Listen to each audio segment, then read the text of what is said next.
What's up, y'all? Welcome back to the channel. You know where you're at. Yak Nasty Fishing. And today we're going to talk about what they don't talk about, okay? And a particular bait that you need to use right now during the pre-spawn, guys. So, stick around. Let's get to it. So, guys, today we are talking about the bait you need to be throwing right now, okay? It is pre-spawn bass fishing, and in my area, the water temperature has rose, and it rose to 53 degrees, guys. And you're wondering, okay, it's 53 degrees. 53 degrees. Well, should I say 50 degrees? Once you start to hit 50-degree water temperatures, guys, these fish start to do something. They start to head to their spawning grounds. Yeah, guys, pre-spawn fishing, these fish are trying to make their way to the goal of making babies, okay?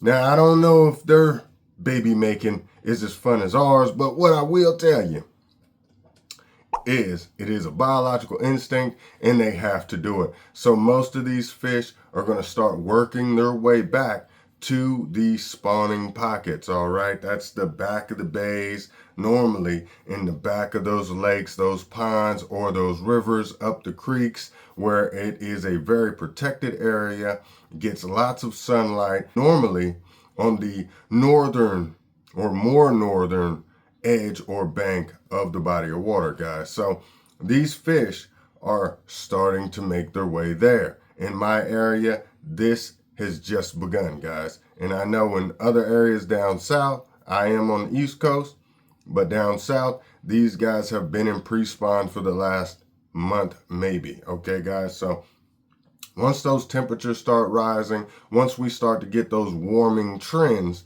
we have pre-spawn action starting to happen, guys. So they're starting to make their way by hanging out on points where they may stage up till they get to the next spot, you know, almost like a rest stop. You know, they stop, they feed up. Right now they're looking for food. They're looking for forage. They are looking for any kind of way to put calories on to gain the fat, because they know they have a long journey ahead of them coming through the spawn. It just really expends a lot of energy, and these fish are going to be feeding up. And normally that leads to moving baits, okay? Those on the bottom like crayfish, all right? Other crustaceans and bugs they might eat, okay, guys? So as the air temperature starts to warm up, we're starting to see nature do its thing. We got trees starting to bloom and blossom. We have animals starting to try to do the same thing and reproduce and make babies. And some of them are going to fall out of some of the, you know, the foliage, you know what I mean? The trees, the bushes, the overhangs, the laydowns. Some of those creatures and animals are going to have to use those as protection for themselves, and unfortunately they're going to lose some. Babies will fall out, okay? So we're going to find a lot of bass around this kind of cover, this kind of junk, this kind of stuff, as they're making their way to the back of those pockets, to the back of those bays, in the back of those creeks and offshoots from the main bodies of water, guys. Now that we're set up with our pre-spawn stage, okay, where these fish are feeding up, we've pretty much figured out what we're going to target to find these fish, being the points on the way to the back pockets, to, you know, those foliage spots, those forage spots, and matching the hatch that we've already set up for ourselves. The bait to use and to apply is going to be the swim jig, guys. I'm telling you, look at that. You can get you a swim jig and you can throw that thing around cover and around those deep brush piles. Swim jig is what you need right now. First, we're going to talk about the swim jig heads, all right? There are so many different types of swim jig heads. I've used so many, but today I'm just going to show you a few that I have confidence in and that I use often, and they get bites, okay, guys? So The first one you already seen. That right there is the Dirty Jig swim jig. That thing, wow. This is an awesome bait. Another head I like to use is the Guggen swim bait. This looks fantastic. All right. And another head that I like to use is Freedom Baits head right here. It's a fresh and saltwater application. You can use this head in any water. Okay, guys, this is why I like it, because I could take it out to the bay, I could take it to the ocean, and I can fish this thing and catch those fish. And trust me, guys, the hook in this thing it's a stout hook. It is a gaff of a hook, and it will hold those fish, saltwater or freshwater. And another little sneaky trick that I like to use, the ball head. Look at that little micro size, small 1/16 ounce head. Guys, each one of these heads have their own application and where I would use them and how I use them. All right, guys. Now, one of the very important keys to the swim jig is your skirt. Okay, so in the case of this Guggen, one of my favorites, this skirt is set up to look like a bluegill. All right, it's matching a hatch. So in some of those fisheries, I am trying to match the hatch slightly, okay? Because I still want to stand out from the crowd and get that fish's attention and get bit, guys. So, you know, the skirt is very, very important, all right? The skirt coloring, how it flows, how you're going to fish that thing. You really want to pay attention to the colors that you're using, all right? Now, you don't have to be so specific to try to match exactly the hatch you're trying to match, all right? But you want to be close and similar, kind of using a few of those colors in your presentation to the fish, all right? So like in this case of the chartreuse and black, you know, I'm just trying to match a shad, okay, and get a general matching, okay? It's not matched up. It doesn't have a dot on the side, and none of that stuff. It's just a general fix to the color. All right, guys. A lot of people go down the rabbit hole of trying to match a yellow perch exactly with the stripes being patterned the way they are and things of that nature. You don't have to go that deep, guys. But what you want to do is, in dark water, you want something that has some lighter colors to it, and then I have the black strands to break it up, all right? So in that darker water where there are shad, this white chartreuse with few black strands in it will perform, okay, guys? And then we will get to trailers in a second. But the color of those skirts, you want them to be different, you want them to stand out, and you want them to attract the predator fish, all right? So in this case, we want the largemouth to see our bait, and there's a school of bait fish off to the side of us. We want that bass to get our bait, all right? So pay attention to your skirt color. Pay attention to that to match the hatch, but also stand out, guys. You definitely want to apply that concept when you're using the swim jig, but just outside the box, all right, guys? So that is very, very key to me, and that's why colors like this, I tie myself. So I really do like to make my own custom skirts. Getting skirt material, getting wire, you can order that off Amazon, Tackle Warehouse. You can mix and match, you know, check out different sources, and you can make skirts that no one has, okay? Only you. So the fish haven't seen this particular pattern, therefore getting bit more than what the average person is when you get a skirt right out the package, and there's thousands, if not millions, of these same skirt patterns out there in the water, guys. So I like to mix it up, and you can get your own skirt material. Tackle Warehouse, guys. Amazon. Put that order in. It doesn't cost a whole lot of money, and you can definitely change up how your bait looks any given time if you want it to match a certain hatch, guys. All right, so color, skirt, that does matter. And I like to trim my skirts just below that hook right there. You see that? And it's all chopped up. It's not uniform. It's none of those things. It's just cut just below that hook bend, guys. So that's how I like to fish my swim jig skirts, and that's what I look for in a skirt when I'm trying to fish it. All right, now as far as trailers go, this is where we can really get different and dial in something that will get the bite when no one else is getting the bite. Okay, and trailers, they come in a lot of different ways, guys. So you can get your traditional boot tail, paddle tail style, little swim bait. You can just throw it right on there like this Crest City Mayor. This is a larger one because the presentation here is to attract those bigger fish and resemble a shad. All right, guys.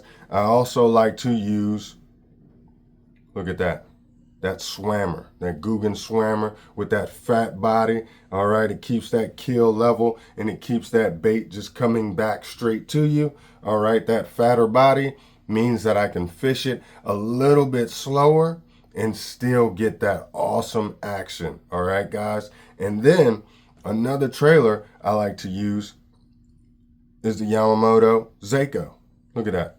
Okay, it's flimsy. This is for the more erratic presentation. It's quicker, it's faster. It works more like a little jerk bait, but on a constant move. All right, this tail does what it does. It kicks back and forth, but it definitely is more erratic than your boot style. Okay, because your paddle tail, you throw it, and that resistance of the tail, you don't want to blow that thing out when you're fishing it too fast. You don't want to give it those quick pumps, because that thing will blow out, and some of them do roll a little too much and start twisting and turning on you. So this setup is for those quicker presentations to more so resemble a fleeing bait fish and get that reaction strike, guys. All right, now also as a trailer, I don't have one in front of me, but as a trailer, you can use a crawl style bait. Okay, you could turn it sideways to resemble that fish tail. Okay, you'll have to work that bait a little quicker as well, but that flap, that kick from those crawls will resemble a fish's tail, and you can get bit, guys. All right, you can use trick worms. All right, take that trick worm, cut it in half, guys. Use that bulbous tail in the back, and that bulbous tail, it'll just be subtly moving back and forth and up and down as you are reeling and working that swim jig back, guys. So there are many different styles and presentations that you can use with a swim jig. The big thing is being different, being creative, and trying out those new styles on your swim jig, and you will be surprised how often you get bit. Okay, another real sneaky, I'm gonna tell you guys, this is some juice right now, but another real sneaky way to do your swim jigging, okay, is go micro. Look at that. This thing is teeny. All right, that is a 1/16 ounce ball head right there, guys. And you see that 1/16 ounce ball head? I put a skirt on it. Yeah, I just tied on some skirt material right there, a little chartreuse, some yellow, black, break it up a little bit with a little bit of white. Okay, and that presents a bulky but compact presentation. All right, so it's bulky, right? It looks like it has something to it, but it's also pretty compact, coming in not even 3 inches. Okay, so it's probably like a 2.8. I'm using the 2.7 it's that 6 Sense Divine swim bait, the 2.7. And this right here, this gets you bit by a lot of different fish. All right, so if you're a crappie fisherman, no pun intended, but if you're a crappie fisherman, hey, This works well with crappie. This works well with any fish that is willing to bite it, because even those larger panfish will bite this right here. And this is very sneaky. Not a lot of guys do this, but I will take my ball head jigs and I will tie a skirt to them. Just a few strands, give it that bulk presentation, give it that look. You know, look at this. Huh? So when it's coming in that water, it just looks like, man, wow. It gets bit, guys. And I'm going to tell you, that is a very sneaky, sneaky move, guys. So don't be afraid to downsize on your swim jigs, all right, guys? Because a lot of people were just buying these. All right, this is right out the package. I trimmed it up a little bit. I put a Divine swim bait on it, and then I'm throwing and I'm casting, all right? A lot of guys aren't thinking outside the box, and right now, with the swim jig, if you do that, you will get more bites than the person next to you trying to catch them, all right? This is very boat friendly, kayak friendly, and bank friendly, okay, guys? So when you're using the open hook, you don't want to throw that really, really close into the junk, all right? Now, just in front of it, when you're fishing those ledges, those edges, all right, some of those steeper banks, this is when you're going to want to use an open hook. You don't really want a whole lot of junk around. You don't want anything around that you're going to get snagged on, because this is very easy to get snagged. What I do like to use around the junk in the cover is the Bill Lowen swim jig head, all right? Tackle Warehouse, they have them. I ordered a ton of these, and they're weedless. They are just totally awesome. Look at that head, how it's just flat across the bottom here, okay? Has that triangular look. You see that with the eyes bugged out on that thing? This head is awesome, all right? You can throw it in the heaviest of wood cover. Trust me, I've done it. You can throw that in the brush piles. You can throw that through the pads, all right? And this jig head comes through cover fantastic. Okay, guys, so get you some of this. Get you some Bill Lowen swim jig heads or something similar, and throw that thing. You will be surprised of the results, okay? I've caught some pretty good ones just the other day. Ooh, yeah. Nice. Nice. Nice. Oh, custom swimmer. Yeah. Oh, yeah. Yeah. This is a 3/8. I have 5/8. Does the range I like to work in. 1/4 ounce is what I like to work in. So in that range is what I like to throw my swim jigs on, all right, guys? If I gotta go deeper than 10 foot, then I'll go 1/2 ounce and end up throwing that. And normally I'm going darker with like a black blue kind of color, because as you get deeper, the water gets darker, all right, guys? So you want something that's gonna stand out. Those fish are gonna see and they're gonna bite it. And black and blue does great in those deeper bodies of water, okay, guys? So when it comes down to it, swim jig can be used right now more effectively than a lot of other baits that guys are throwing, they're picking up, and they're just killing the fishery with, okay? This will outperform those. So get out there, throw that swim jig, enjoy that swim jig, and don't be afraid to play with different colors. If you're wondering what I throw my swim jig on, guys, I'm throwing my swim jig on a 7/4 jig and worm rod, Skeet Reese signature rod, and I got that paired with a Quantum Escalate, all right? It's that simple, and it's a 7/0 to 1. I know how to slow my reel down, but I know when I hook up, I want to get that fish in the boat. That's why I use a 7/0 to 1. Now, if you're new to swim jig fishing, guys, I suggest you get a 6/0 to 1 and even as low as a 5/0 to 1 gear ratio. All right. So then you can get a feel for the speed of that bait and what that speed has to be to get bit, and then horsing that fish to the boat, guys. So yeah, That thing really puts in the work. I normally throw it on a 12-pound line by Yozuri. You guys seen it. I like it. That Yozuri hybrid line, 12 pounds, is awesome and phenomenal for the swim jig application. Well, we know I use it a lot. So, yeah, guys, get out there, catch those fish. Don't be afraid to get on those fish, man. Throw you a swim jig, mix it up. Don't be afraid to experiment with different trailers, guys. And trust me, you're going to get bit. So, with all that being said, guys, that's my time. Tight lines and all that good stuff everybody says. Peace. I just caught a giant. Oh my gosh. Hold on. Oh my God, dude. I can't believe my cameras are dead. Look at this fat daddy. Look at this thing. Right off the same custom swim jig. Look at that. Oh my gosh, guys. Oh goodness. Oh, this guy's got some weight. Oh, this is a big one.